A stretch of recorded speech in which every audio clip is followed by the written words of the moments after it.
¿Alguna vez te animaste a pensar en todo lo que no querés para tu vida? Una carrera que no es lo tuyo, un trabajo que te vacía, o ver pasar tu vida como si fueras solamente un espectador. Esa forma de vivir, automática, repetida, casi prestada, tiene un nombre en filosofía. Martin Heidegger la llamó la caída en el sé. Es vivir como se vive, pensar como se piensa, incluso desear lo que se debería desear. No decidís vos, decide la masa. Joseph Campbell decía que ese estado es como vivir en un cuarto de juguetes, cómodo, conocido, pero espiritualmente estéril. Seguro, sí, pero el precio es nuestra propia vida. Pero toda vida dormida recibe en algún momento una interrupción. Campbell se refirió a esto como la llamada a la aventura. Y de hecho es el primer elemento de nuestro viaje del héroe, el que vamos a ver en este video. Para Martin Heidegger, este punto puede ser comparado con la llamada de la conciencia. No es una voz celestial o una orden. Es más bien un silencio incómodo, una grieta, algo se rompe dentro nuestro. La sensación de que esta vida, así como está, no te alcanza. Y esa llamada no trae paz, trae angustia. Y acá Heidegger es bien claro, la angustia no es miedo. Se tiene miedo ante algo o ante alguien, pero la angustia es ante el vacío, ante la nada, ante el vértigo de tener que decidir, de sentirte libre, pero de tener que hacerte responsable de tus decisiones. Por eso la mayoría huye de esta llamada o la rechaza. Rechazo que aparte es el segundo elemento de nuestro viaje del héroe. Por lo general preferimos la seguridad de ese cuarto de juguetes, de esa zona de confort. Preferimos la seguridad del sótano antes que el vértigo de la superficie. Hay una película, entre tantas, que refleja muy bien todo este desenlace del viaje del héroe. Se llama La increíble vida de Walter Mitty. El protagonista es un hombre común, casi invisible, que trabaja archivando fotos de aventuras que otras personas vivieron. Su vida real es gris, repetitiva. Lo extraordinario solo ocurre en el plano de su imaginación, hasta que algo irrumpe en su vida. De repente ocurre algo ante lo que él debe responder. Una crisis lo obliga a salir de su rutina y a cruzar un límite que nunca antes había cruzado. Es aquel momento decisivo que Campbell llamó el cruce del umbral. Es nuestro tercer elemento del viaje del héroe. Para Joseph Campbell, el cruce del umbral no es algo heroico, es una ruptura. Es el punto en el que el mundo familiar deja de ser suficiente, donde las reglas que te protegían ya no te sirven. El héroe entra entonces en un territorio desconocido, donde tiene que empezar a descubrir, a abrirse paso. Por eso este umbral suele estar custodiado, a veces por figuras externas, a veces por el miedo, o por esa voz que te dice en tu interior, no estás listo. Y no significa que lo estés, porque probablemente del lado seguro del umbral nunca llegues a estar listo. Campbell lo dice con claridad. Una vez que el umbral es cruzado, el héroe ya no puede seguir siendo el mismo y es sometido a un poder que está muy por encima de él, es mayor que él. Él no controla el camino, simplemente debe seguir adelante. Y es ahí, justamente ahí, donde comienza la transformación. Heidegger llamaría a este punto resolución. No se trata de dominar la situación, sino de asumirla, permanecer expuestos, sin seguridades, sin garantías, y aún así avanzar. En Matrix, por ejemplo, el cruce del umbral se da cuando Neo debe seguir al conejo blanco. Tomar la decisión de seguirlo implica dejar su mundo conocido atrás. Él no tiene certezas, no tiene seguridad de qué va a pasar, pero decide hacerlo. En El Señor de los Anillos se ve todavía más explícito esto en la escena en la que Sam le dice a Frodo: si damos un paso más, estaré más lejos de la comarca de lo que nunca antes estuve. Y eso exactamente es el umbral. Es el punto en el que el mundo conocido queda atrás.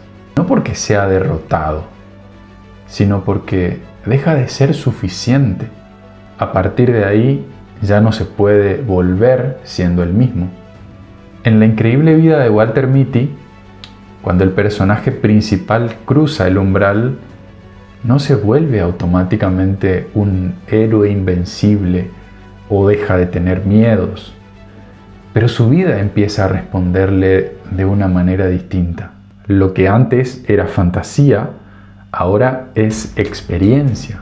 El cuerpo entra donde antes solo entraba la imaginación. El riesgo reemplaza al sueño y ocurre algo decisivo. Deja de vivir para escapar de su vida y empieza a vivir dentro de su vida. Aceptar la aventura no te convierte en alguien extraordinario, te convierte en alguien presente. Porque cuando alguien asume su camino, incluso lo ordinario deja de ser banal. Eso es lo que el viaje del héroe siempre prometió. No se trata de fama o de gloria, se trata de presencia, se trata de sentido. Heidegger había dicho que el ser humano es un ser para la muerte. Y esta es quizás una de las frases más incomprendidas de Heidegger. No es una obsesión con morir, es todo lo contrario. Es comprender que tu tiempo tiene fecha de caducidad, que se va a terminar y que por eso nos urge aprovechar cada instante. La llamada a iniciar el viaje nace a raíz de hacernos conscientes de esto, de la urgencia de comenzar a asumir nuestra propia vida. Vamos entendiendo poco a poco que este viaje del héroe no se trata de algo material o exterior, sino sobre todo de un viaje interior. Y de tanto hablar de viaje, no se nos ocurra pensar que esto va de playas, tragos. Todo lo contrario, se trata de algo bastante más complicado. Por algo, el siguiente elemento se llama así: las pruebas. Campbell insiste en esto: las pruebas no son un castigo para el héroe, son un proceso de transformación.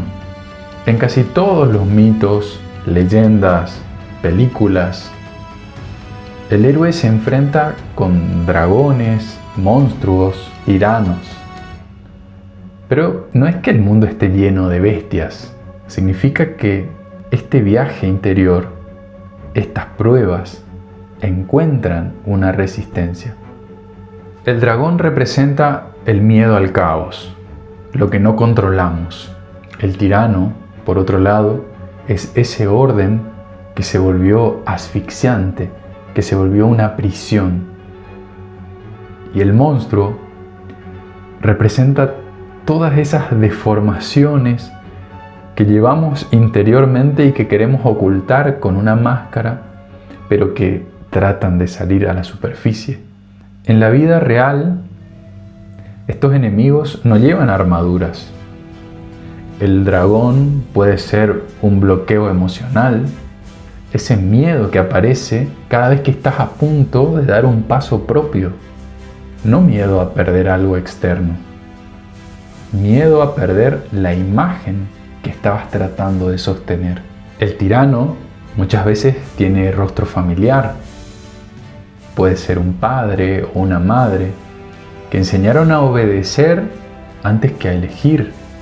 Una autoridad que fue necesaria para crecer, que no se cuestionaba, pero que termina siendo asfixiante. Y el monstruo suele ser la identidad que construiste para sobrevivir, para ocultar eso que no te animás a mostrar en sociedad. El personaje que funcionó, pero que ya no alcanza.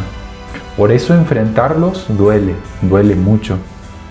No porque sean malos, sino porque sin ellos quedamos expuestos, quedamos a la intemperie.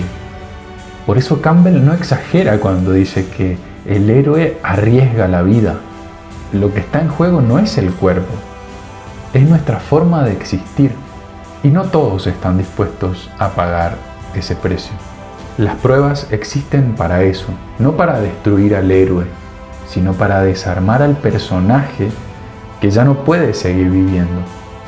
Y solo cuando esos poderes cayeron, es cuando algo nuevo puede aparecer. Campbell lo llama la reconciliación con el Padre, pero no necesariamente es siempre una persona. Puede ser una carga, una herida, la autoridad interior que te detuvo. El héroe es, al fin y al cabo, nuestra conciencia, que deja de vivir como si tuviera todo el tiempo del mundo.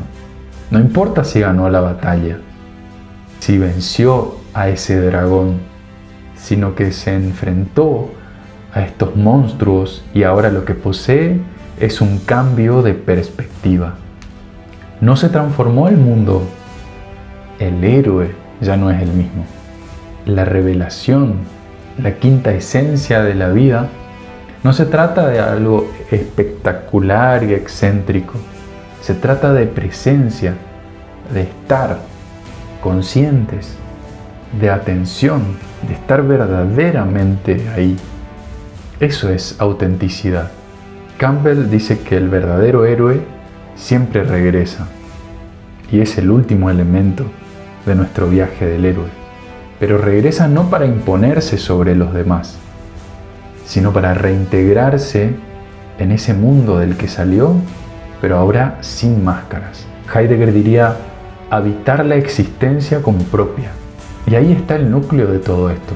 El viaje del héroe no es solo una forma narrativa, es un mapa existencial, un mapa que no sirve para conquistar el mundo, sino para conquistarnos a nosotros mismos, para dejar de vivir prestado.